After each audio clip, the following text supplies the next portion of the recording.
이 성경을 보면 예수님의 재림과 아울러서 지구의 종말에 관한 예언이 무수히 등장을 합니다. 구약에 한 1500개 이상, 신약에 300개 이상 언급됩니다. 예수님의 초림에 관한 예언은 356회에 등장하는데 비하면은 무려 4배나 됩니다. 예수님이 재림에 관한 예언이 그렇게 많이 기록되어 있어요. 초림이 이미 성취된 것처럼 재림도 앞으로 성취될 것입니다. 재림은 초림보다 더 많은 빈도로 강조된 하나님의 약속이에요. 하나님은 한 번만 말씀하셔도 성취하시지만은 계속 반복해서 언급하는 것은 그만큼 중요한 일이기 때문에 계속 반복해서 강조하시는 것입니다. 하나님은 시건치 않는 분이에요. 그러므로 말씀하신 것을 반드시 이루십니다.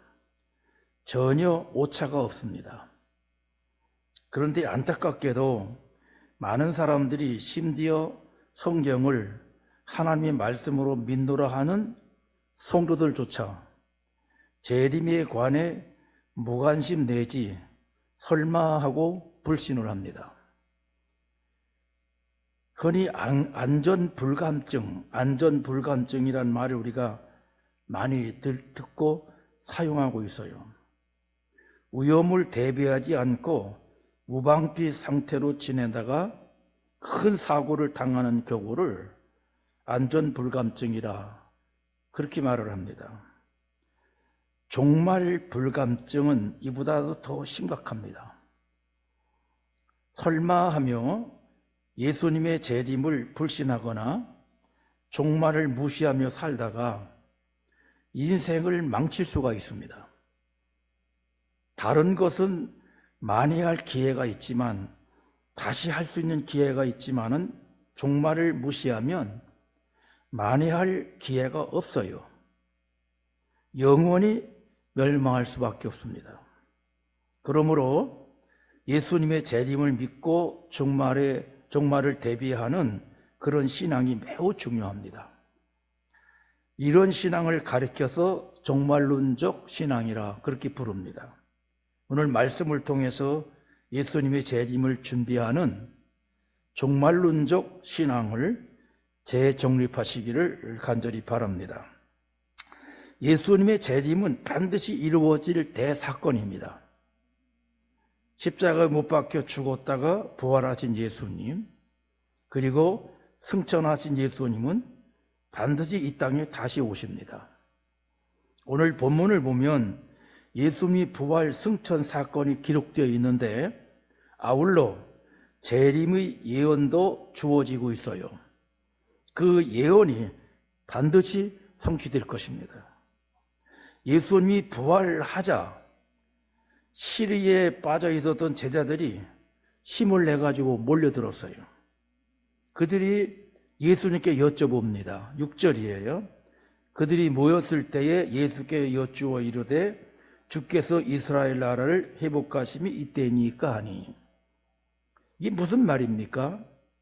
그들은 예전부터 예수님에 대한 오해를 하고 있었던 사실이 있어요. 그것은 메시아관의 착오예요. 예수님을 메시아로 인정을 하기는 하되 정치적인 메시아로 오해를 한 것입니다. 십자가 죽음으로 그 꿈을 접었었는데 이제 예수님이 부활하시고 나니까 다시 기대를 갖게 된 거예요. 그 꿈이 다시 살아났어요. 그래서 그들은 언제 이스라엘 왕국이 건설될 것인지 여기에 대해서 몹시 궁금해졌어요. 이것이 대단한 착각이죠. 예수님은 곧 승천하시고 장차 재림하실 겁니다. 예수님이 이루실 나라는 지상천국이 아니라 영원한 하나님의 나라입니다. 예수님이 승천하신 가장 큰 이유는 재림을 위해서입니다. 재림을 위해서 예수님이 승천하신 거예요. 9절에 승천 장면이 기록되어 있죠. 이 말씀을 마치시고 그들이 보는 데 올려져 가시니 구름이 그를 가리어 보이지 않게 하더라. 예수님이 구름 타고 올라가셨다는 겁니다. 승천하셨다는 거예요. 구름은 실제 구름이기도 하지만 이것은 특별히 하나님의 영광과 임재를 가리키는 것입니다. 그 광경이 얼마나 장엄했는지 제자들이 떨어져라 바라보고 있었습니다. 더욱이 예수님과 이별하는 아쉬움으로 눈을 뗄 수가 없었을 거예요. 그런 가운데 천사들이 나타나서 그들에게 증거를 합니다. 10절, 11절이죠. 올라가실 때에 제자들이 자세히 하늘을 쳐다보고 있는데 흰옷 입은 두 사람이 그들 곁에 서서 이르되 갈릴리 사람들아 어찌하여 서서 하늘을 쳐다보느냐?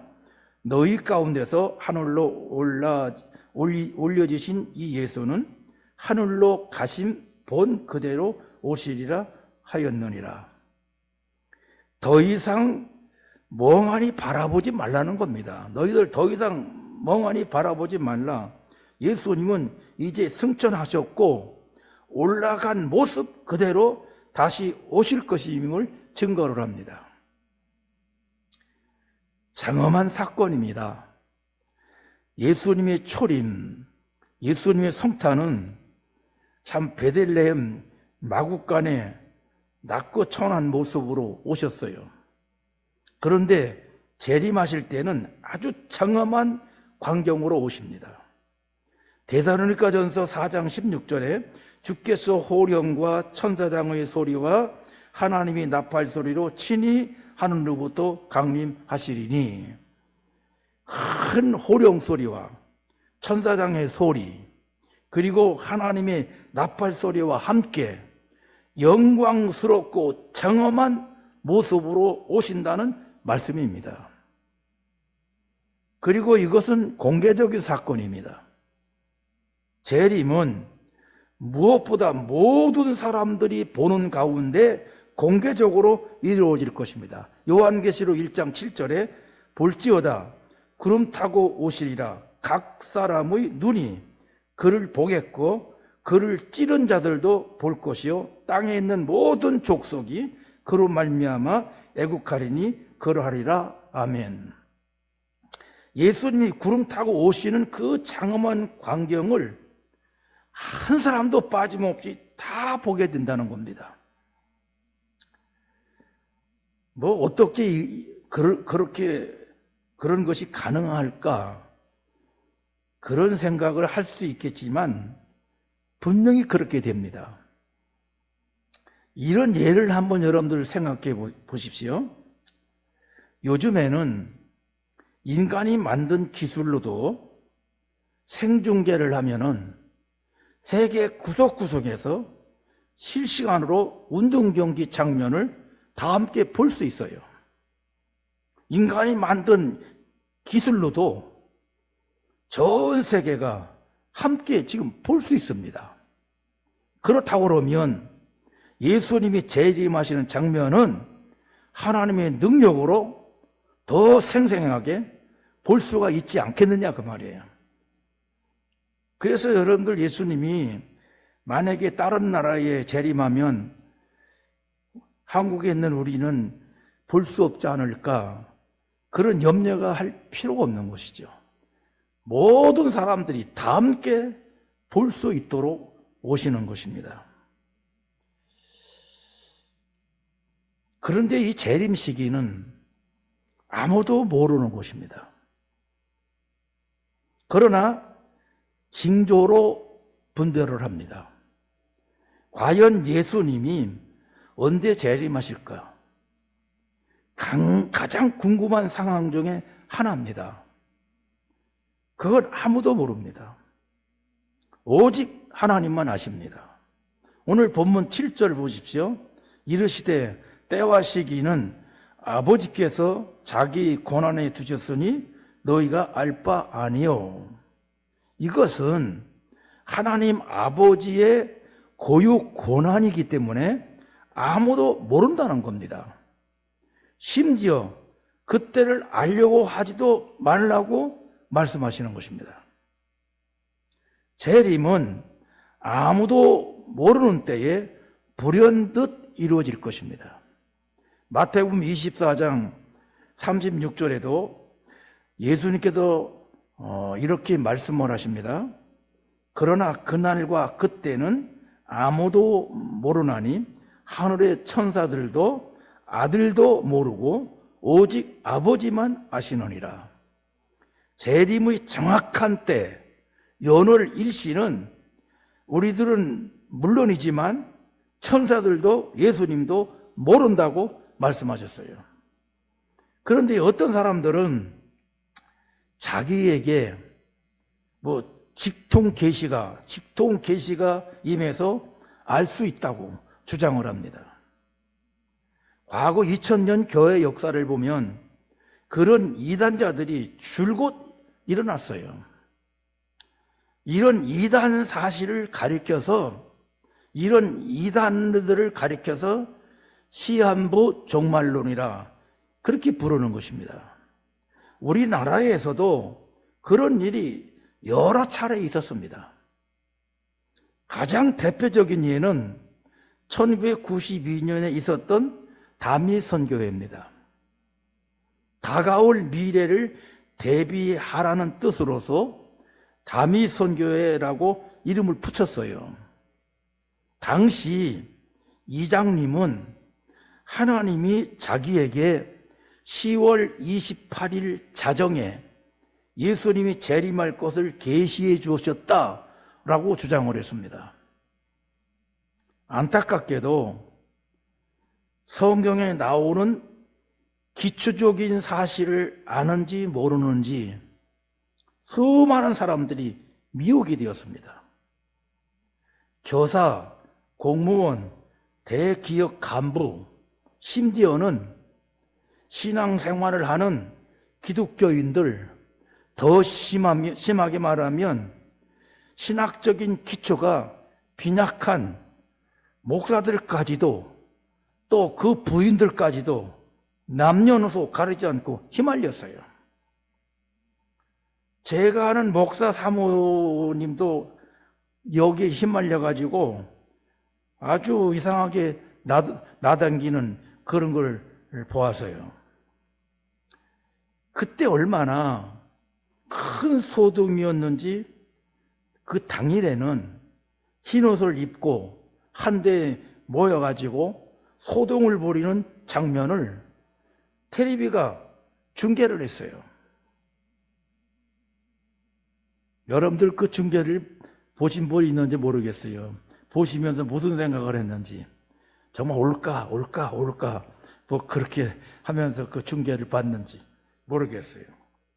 결국 해프닝으로 끝나고 이장님은 추종자들이 헌납한 재산 34억 원을 가로챈 혐의로 구속이 되어서 쇠고랑을 차고 말았습니다. 그런데 희한한 것은요, 지금도 이런 시한부 종말론자들에게 미혹되는 일이 빈번하다는 사실이에요. 안타깝고 한심한 일이 아닐 수가 없어요. 재림의 시기에 대해서는 성경의 기초에서 이렇게 정리하시면 됩니다. 우선 말세라고 하는 말의 개념이 중요합니다. 말세는 종말의 시점이 아니라 긴 기간을 가리키는 말입니다. 구체적으로 예수님의 초림부터 예수님의 재림까지 시기를 가리키는 것입니다. 간단히 말하면 신약시대 전 기간입니다. 그걸 말세라고 하는 것입니다. 성경에서는. 이 말세의 끝이 종말, 즉 예수님의 재림하는 날입니다. 그날은 점점 다가오고 있습니다. 그래서 종말이 임박한 시기를 구분해서 말세 지말이라고 부르기도 합니다. 다시 말하면 재림 직전의 시기를 말하는 것입니다. 정확한 재림의 날은 아무도 모릅니다. 알려고 하지도 말라고 했습니다. 다만 그때가 얼마나 신속하게 다가오고 있는지 분별할 필요는 있다는 말씀을 하셨습니다. 그 분별 기준은 바로 징조입니다. 마태복음 24장 32절부터 33절입니다. 무화과 나무의 비유를 배우라. 그 가지가 연하여지고 잎사귀를 내면 여름이 가까운 줄을 아나니 이와 같이 너희도 이 모든 일을 보거든 인자가 가까이 곧 문 앞에 이르는 줄 알라. 무화과나무 잎이 나오면 여름이 다가옴을 알 수 있는 것처럼, 또 예를 들면은 구름이 짙게 끼면 곧 비가 올 것을 예측할 수 있는 것처럼 시대의 징조를 보면 재림이 임박한 것을 느낄 수 있다는 겁니다. 그 징조가 마태복음 24장에 자세히 기록되어 있습니다. 그 징조들은 예수님이 승천하신 1세기 때부터 이미 있었던 것들입니다. 지진, 전쟁, 난리, 재난, 기근, 적그리스도와 이단의 극성, 기후변화, 천재지변, 인간성의 타락 등등. 그런데 중요한 것은 갈수록 그 징조의 강도가 점점 더 강해지고 그 빈도가 점점 더 빈번해지고 있다는 사실입니다. 요즘의 시대성을 보면 정말 재림이 임박했다는 느낌이 듭니다. 그러면 예수님이 재림하시는 목적이 무엇입니까? 심판하러 오십니다. 그리고 궁극적으로 하나님 나라를 완성하러 오시는 것입니다. 마태복음 16장 17절에 인자가 아버지의 영광으로 그 천사들과 함께 오리니 그때에 각 사람이 행한 대로 갚으리라. 각 사람을 심판하러 오신다는 말씀이죠. 심판은 각각입니다. 요한복음 5장 28절 29절에 이를 놀랍게 여기지 말라. 무덤 속에 있는 자가 다 그의 음성을 들을 때가 오나니 선한 일을 행한 자는 생명의 부활로, 악한 일을 행한 자는 심판의 부활로 나오리라.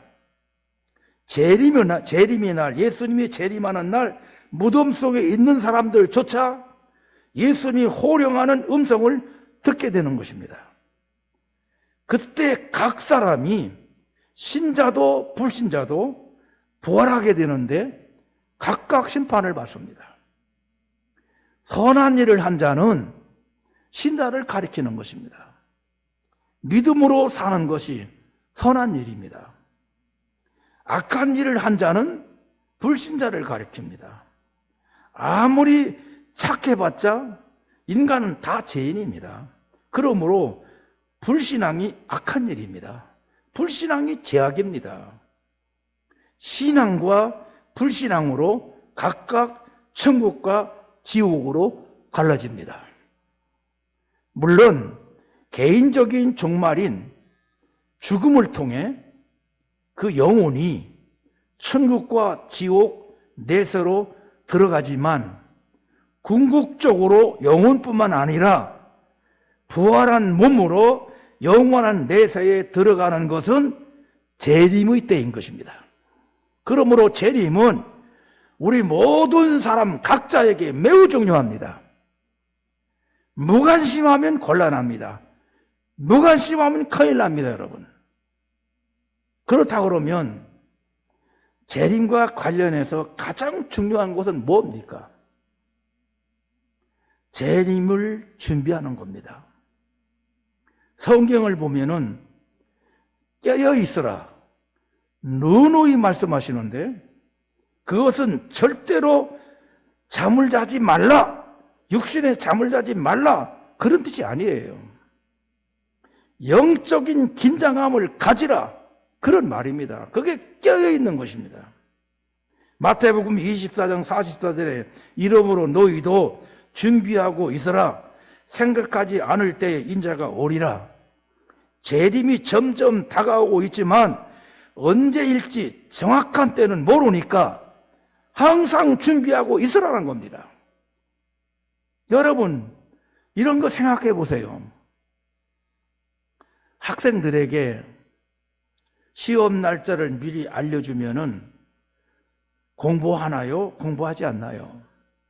시험 날짜를 미리 알려주면 공부하라고 알려줬지만 사실은 날짜를 알기 때문에 그 전날까지 공부하지 않습니다.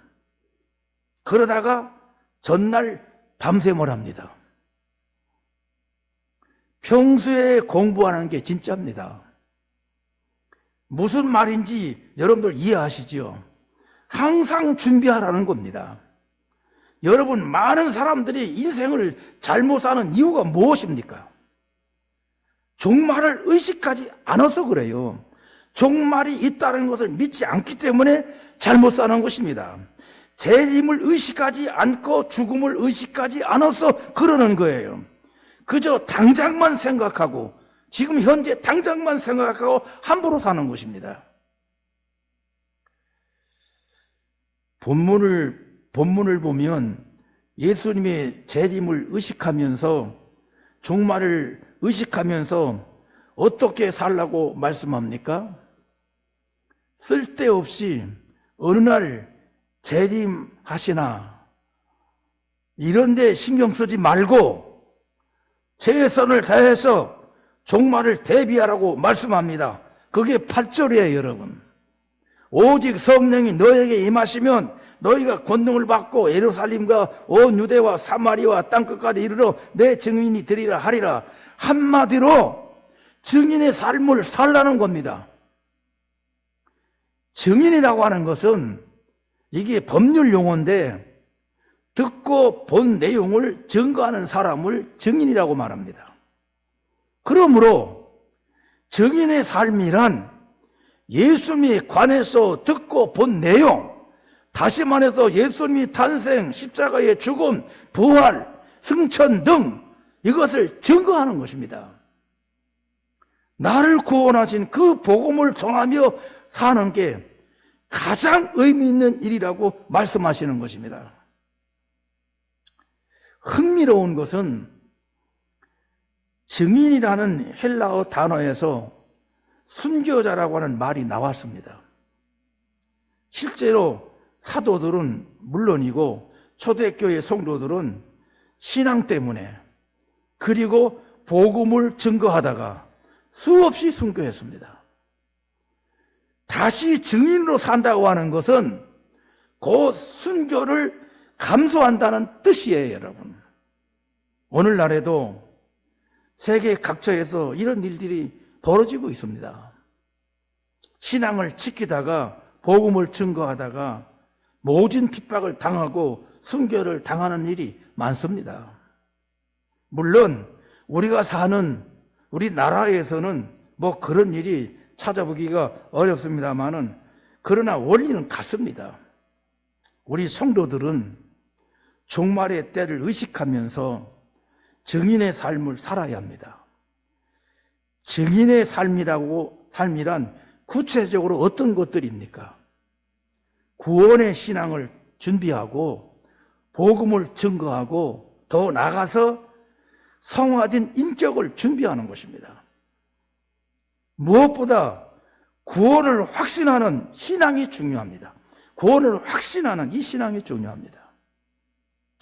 아무리 세상에서 부귀영화를 누리고 많은 소유를 가져도 신앙이 없으면 종말의 날에 아무 소용이 없습니다, 여러분. 얼마 전에 이어령 씨가 세상을 떠났는데 그 이어령 씨가 쓴 책을 읽어보면은 그분이 자기 딸이 암으로 죽은 이후에 예수 그리스도를 영접을 하고 믿음 생활을 잘하고 마지막에 이제 하나님 부름을 받았는데 죽음이 가까웠을 때에 그분이 책을 더 열심히 썼어요. 근데 그가 이런 말을 합니다.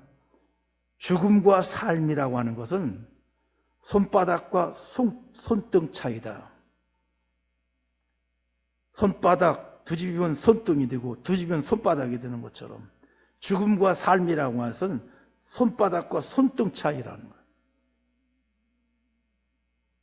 이 죽음은 두려워하지 않는, 죽음을 두려워하지 않고 죽음을 언제든지 맞이할 준비가 되어 있는 사람은 내세에 대한 확신이 있는 사람만이 가능하다는 것입니다.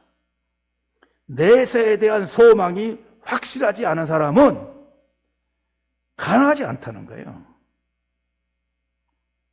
이분은 하나님 앞에 그렇게 기도를 했습니다. 자다가 하나님 앞에 가게 해 주십시오. 자다가 가게 해 주십시오. 근데 자다가 죽었어요. 기도한 대로. 나를 구원한 그 복음은 다른 사람들에게 증거하는 것이 가장 가치 있는 일입니다, 여러분. 그런데 복음을 증거하는 것, 이건 입술로만 증거하는 것이 아니에요. 인격의 증거가 매우 중요합니다. 인격이 예수님의 모습과 다르면 세상 사람들은 복음의 진가를 알 수가 없어요. 믿는 여러분들이 예수님 모습과 너무 다르게 살아가면요, 세상 사람들이 복음의 진가를 알 도리가 없어요. 그래서 성화된 인격이 중요한 겁니다. 뿐만 아니라 예수님이 심판 기준 가운데 성화된 인격이 들어있기 때문에 굉장히 중요한 것입니다. 사명에 충성하는 것도 중요하지만 예수님 닮은 인격도 매우 중요합니다. 그러므로 항상 깨어 기도하며 신앙의 경주를 게을리하지 말아야 한다는 거예요. 여러분, 우리가 혹시 분주한 일상 속에서 정신없이 살아가지 않습니까? 그렇게 정신없이 살아가기 때문에 혹시라도 주님의 재림에 대해서 등한히 하는 그런 성도가 있지 않기를 간절히 바랍니다. 예수님의 재림은 분명합니다. 반드시 있습니다. 그 전에라도 개인적인 종말인 죽음이 반드시 있습니다. 이런 사실을 여러분들 잊지 말아야 합니다. 시계 바늘이 째깍째깍하면서 돌고 있는 것처럼 그 마지막 순간이 우리에게 째깍째깍하면서 다가오고 있습니다. 그 사실을 의식하면서 건강한 긴장감을 가지고 살아야 돼요. 건강한 긴장감을 가져야 돼요. 사도 바울은 이렇게 권면을 합니다. 로마서 13장 11절 12절에서 또한 너희가 이 시기를 알거니와 자다가 깰다가 벌써 되었으니 이는 이제 우리의 구원이 처음 믿을 때보다 가까움이라. 밤이 깊고 낮이 가까웠으니 그러므로 우리가 어둠의 일을 벗고 빛의 갑옷을 입자. 이게 깨어있는 모습입니다. 이게 긴장감을 가지고 사는 모습인 것입니다. 부디 이 말씀을 깊이 되새기면서 예수님의 재림과 개인의 종말을 잘 준비하는 아름다운 인생, 복된 인생의 삶을 살아가는 여러분들이 다 되시기를 주님의 이름으로 간절히 기원합니다. 기도하겠습니다.